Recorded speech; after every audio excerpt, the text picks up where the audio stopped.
Reaching out to Muslims, Donald Trump called on Arab and Islamic leaders to join his fight against extremism. He said Muslim countries must share the burden to drive out those he calls terrorists. He stuck to the script, but was the U.S. president convincing? This is Inside Story.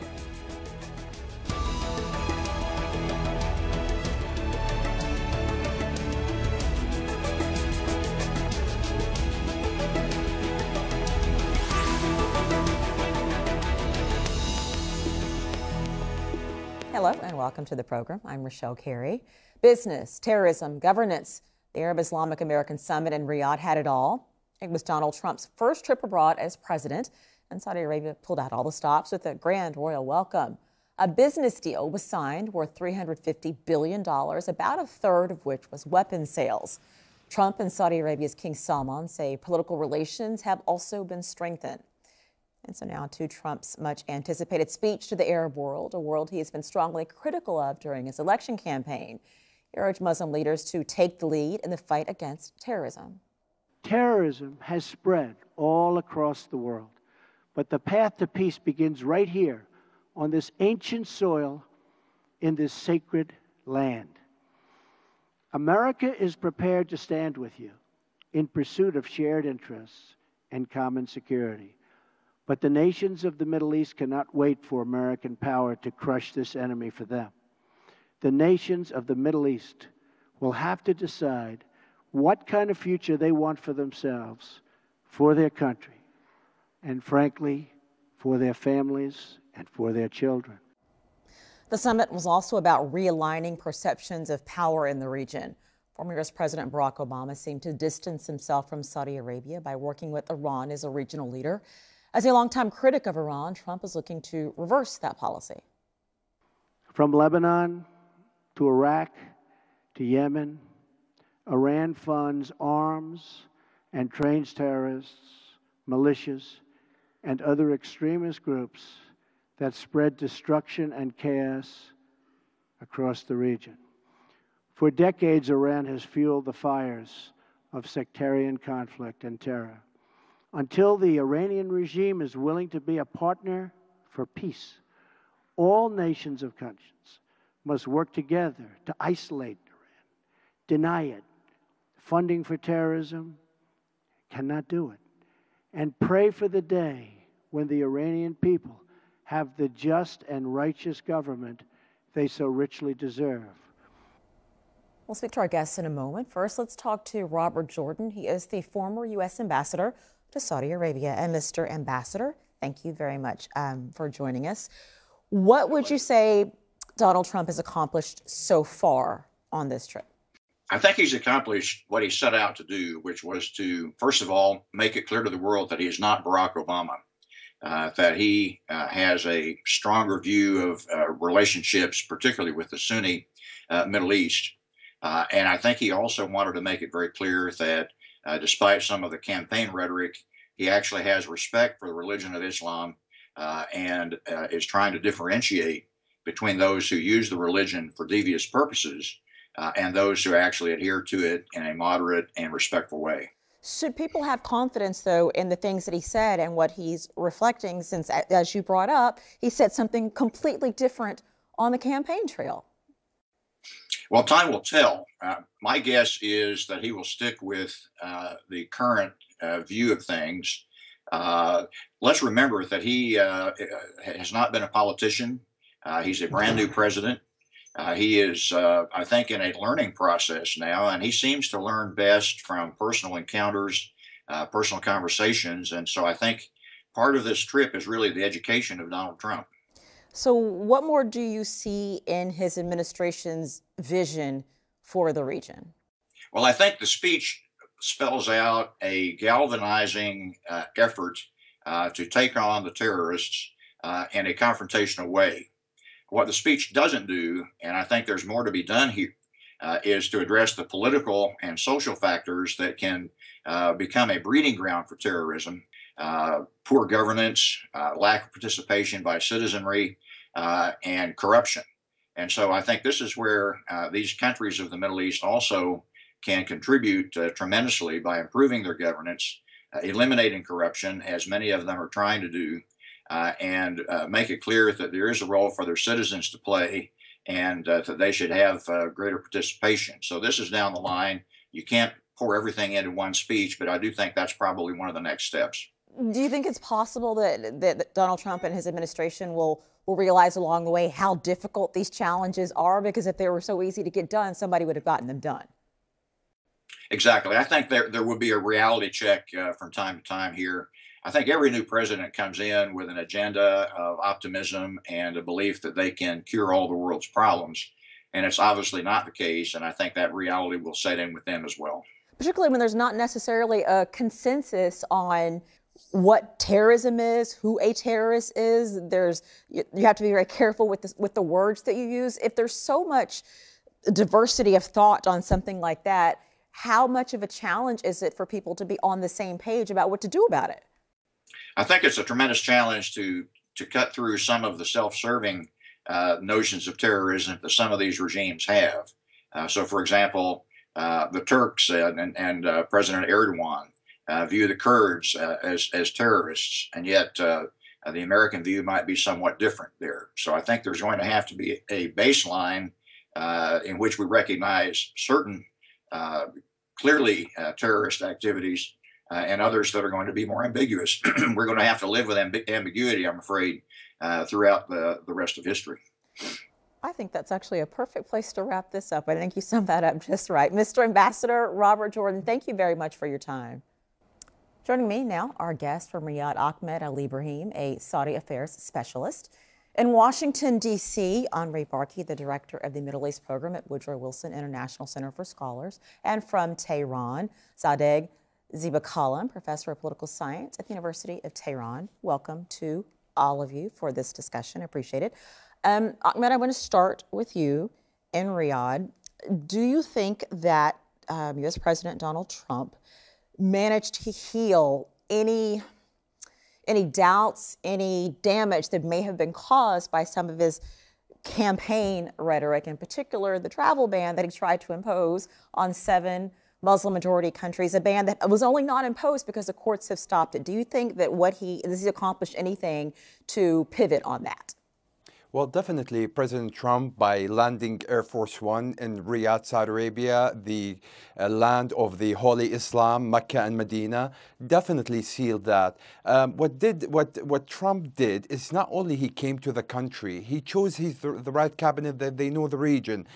President Trump, when he actually addressed his historic speech, he did not just say the speech that Obama did back then in Cairo. What Trump did is he took every country in the Middle East and he started indicating what the challenge he's going through. So you see the effort that this administration has becoming to understand the region, how much they invested in order to really seal the problem with the regions and the challenges that this region is facing. Yes, definitely he has a lot of things in the agenda that he required from the Kingdom of Saudi Arabia and the GCC country and the Islamic world. But again, this is a great and astonishing indication that America is back into the region.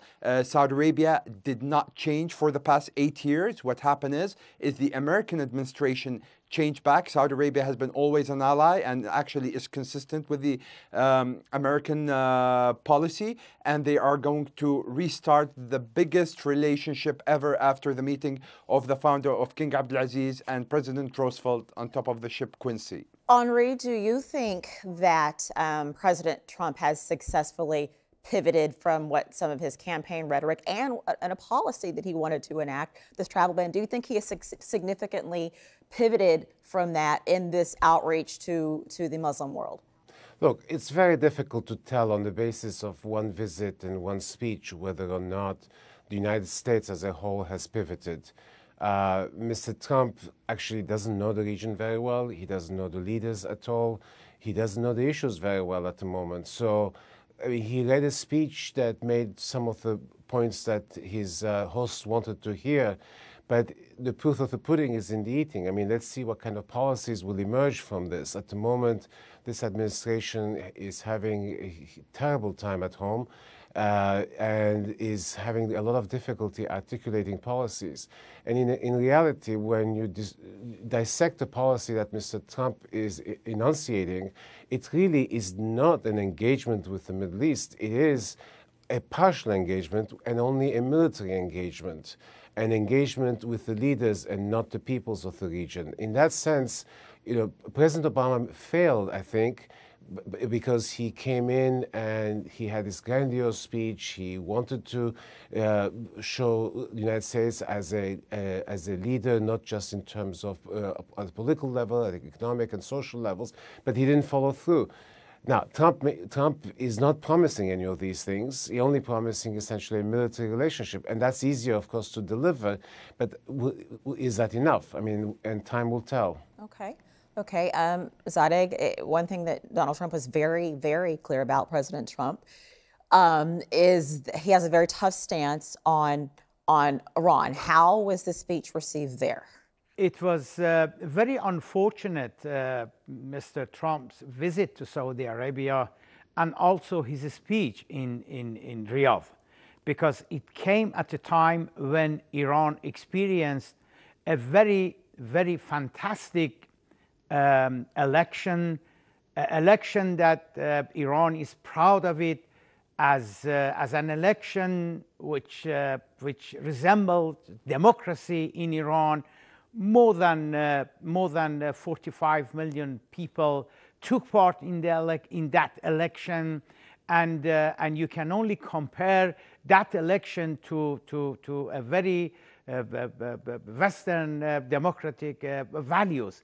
Unfortunately, President Donald Trump refused and kept blind eyes on this fantastic improvement as far as democratic values are concerned in Iran, and he praised the Saudis, which resemble only a despotic regime, a dictatorial, and a regime where in Saudi Arabia, election and choosing the president, etc., is a dream that may come about in 50 years' time, in 60 years' time. Mr. Donald Trump didn't see Palestinian. He didn't see the root causes of terrorism, which is lack of political development in many Arab countries, including Saudi Arabia, and he not only he didn't see this huge improvement on democracy in Iran, he also, as I mentioned, he didn't see Palestinian, he didn't see the root causes of terrorism and Daesh, etc. And it was just a sheer propaganda. It sounds like you're saying that there's a lot to be desired from what he said. I want to come back to you and bring up a point that Henri made, that it seemed to him that Donald Trump spoke of, with the exception of Iran, obviously, spoke of engaging leaders in the world and business connections. Is that really engaging the people, and how important is it for him to actually engage people? I think, I don't know your esteemed guest, what event they've been watching. Saudi Arabia has not only hosted President Trump, they hosted the whole world, excluding Iran. Iran is not really want to be part of all this engagement. The doctor from Tehran, unfortunately. No, hold on. I do understand. I'm going to come to your question. Okay. Yeah, I'm going to come back. I'm going to come back to your question. But this phony democracy in Iran, where you have the spiritual leader has his puppets to be elected, this is not a democracy. I mean, we're in 2017. This does not fly by thing. The Palestinian cause, we know what the Palestinian cause. It's an Arab country. It's not a Persian country. So we know our backyard very well. So anyway, back to your question. Donald Trump came to Saudi Arabia not because of the arm deals or 100 billion, 200 billion, because President Obama sold more weapons to Saudi Arabia than anything that Donald Trump did. So what Donald Trump came is to coexist. One of the first things that he touted himself was this business deal. He made a point of saying, we will get you a good deal, Saudi Arabia. So you can't say that that's not something that he wants to put out there. No, but it's not the first thing on the deal. Listen, he came to Saudi Arabia, he's going to the Jewish Holy Land, and he's going to go to the Vatican. He's not coming to Saudi Arabia and he's going to Puerto Rico or he's going to somewhere else. He's coming to coexist the three religions. He has a message of coexisting the religion and fighting terrorism and things like Qaeda and Daesh, that they've never fired a bullet in Iran, and it's financed by Iran, and the whole world know it. So he wants to come and fight evil. And he wants to have the Islamic coalition, which is over 50 countries attended this summit, 1.5 billion Muslims were looking at their leaders in Saudi Arabia. This is message for the whole world, for the whole 1.5 billion Muslims. I'm not worried about a couple 50 million or something. They just don't want to participate. And as the King Salman said, we feel bad for the Iranian people being under that regime. Okay, so Ahmed, Saudi Arabia because they know the Sunni depth of it. Let me bring in Henri to this conversation again. Henri, I want to ask you this, and this is something that I mentioned earlier to one of our guests. We spoke to a former U.S. ambassador to Saudi Arabia, and I would be interested in your thoughts on this as well. There's a diversity of thought when it comes to what terrorism is. It means different things to different people. How much of a challenge is it to actually get a grasp on something like that if everyone isn't even on the same page about what it is? Well, look, it really depends on who you talk to in the following sense. Look, we can all agree that killing civilians, unarmed people, putting bombs in buses or in parks or in buildings is terrorism.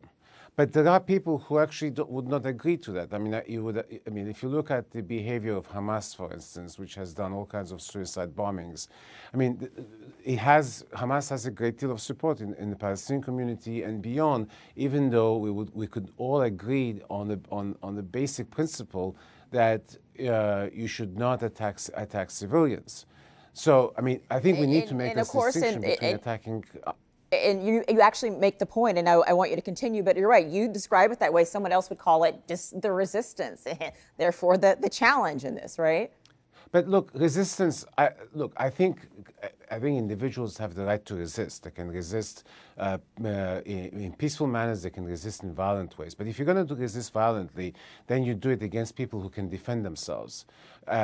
Taking an aircraft, hijacking an aircraft or flying an aircraft into a building cannot be anything but terrorism. Because otherwise, then if you accept that, if you then say that flying an aircraft into a building is legitimate resistance, then any state will then come back and attack you and attack your civilians. I mean, so you're opening up a Pandora's box. And unfortunately, in the Middle East, especially because of the Arab-Israeli conflict, many people have gotten away with this very loose definition of terrorism. Right? That doesn't mean that states don't do things that are abhorrent, that states don't kill indiscriminately. And when states do that, we call those states on their activities. So, but I think until now, terrorism has had an easy pass. And I don't think this is going to change, by the way, because Mr. Trump went to Saudi Arabia and made the speech. I think there are deep differences in terms of what is a terrorist and what is not a terrorist. I mean, we see that in Syria, we see it in Iraq on a daily basis. I mean, some groups that we would call terrorists are being supported by regimes in the region, and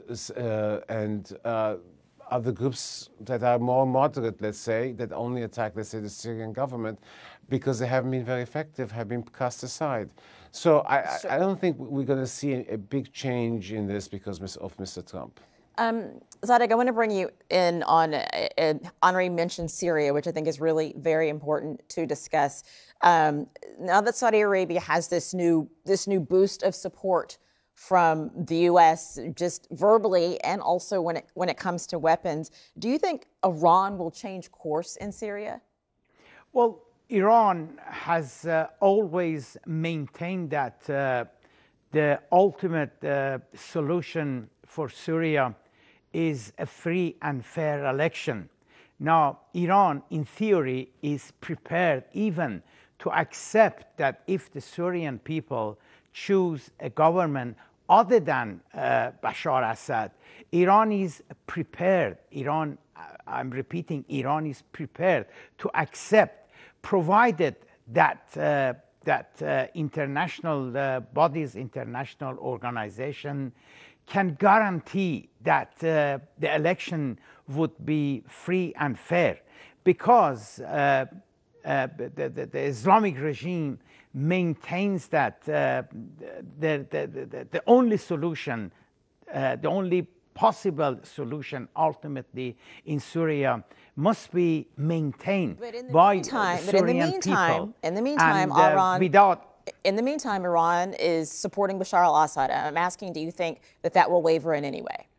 Yes, but you see, but in the meantime, if tomorrow, we all know that if tomorrow Bashar Assad falls from power, it would be Daesh, it would be the IS who would enter Damascus, not democratic opposition of Bashar Assad's regime.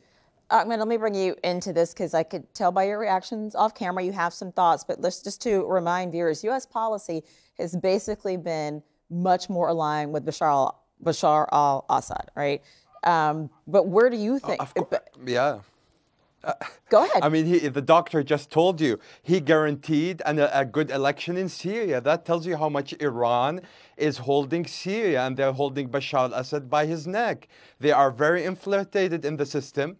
They are there. They are the gatekeepers for Bashar al-Assad that killed 500,000 innocent souls. And this is what Iran is all about, in erupting this country. I mean, I would like to see more universities getting money from all the money they are supporting the militia in Iraq and in Syria and Hezbollah, which is a terrorist organization today, and the Houthis. And believe it or not, the Houthis has fired the first missile in the history of Islam on Mecca on behalf of Iran. So Iran is a Persian country. It's a different blood race than the Arab nation. I don't understand why this all money has been dumped in a bad way. If ISIS is going to take care of Syria and Iran doesn't want ISIS to fill that vacuum in the instead of Bashar al-Assad, well, guess what? If Iran stop funding terrorism and they stop harboring Al-Qaeda members and they stop letting Iran be the pathway for terrorists to go bomb some restaurant in Turkey, I think there will be no problem and no fear of ISIS being occupying Syria. But Iran needs to come to the international community. All right, Ahmed, I know. So, Henri, let me ask you this. Donald Trump spoke at length about wanting to reverse former President Obama's lifting of sanctions in Iran. He's talked a lot about that. Do you actually think that that's something that will happen? Well, look, I think Donald Trump is going to follow a two-track policy and kind of put so much pressure on the Iranians that and essentially force the Iranians to make a choice. That is to say, he's not going to back down from the JCPOA, i.e. the nuclear agreement with Iran, because most of the countries that were part of this want this to continue. And let's face it, at the moment, a military confrontation with Iran would be exceedingly expensive, and that's not something even Trump wants. But what he will do, he's going to continue squeezing Iran as much as he can with secondary or third level sanctions, and hope that this will essentially force a change in Iran's policy. I think, look, Iranian behavior in Syria has definitely been reprehensible. I mean, this notion of elections in Syria would be acceptable to Iran is really a non-starter, in the sense that where were the Iranians when this trouble started and Bashar Assad started firing on civilians? I mean, they weren't calling for elections then. So now that Assad essentially has consolidated a little part of Syria, now they talk about elections. So I think what Trump is going to do is try to put as much pressure on Iran, not just with sanctions, but also in Syria. Okay. And let's face it, Syria is not going to be solved anytime soon. All right, and that'll have to be the last word. Thank you all very much for the conversation. We appreciate it. Ahmed Ali Brahim, Henri Barkey, and Sadegh Ziba Kalam. And thank you all for watching. You can see the program again anytime if you visit our website, aljazeera.com. And for further discussion, you can go to our Facebook page, facebook.com/AJ Inside Story. You can also join the conversation on Twitter. Our handle is @AJ Inside Story. From me, Rochelle Carey, and the entire team, bye for now.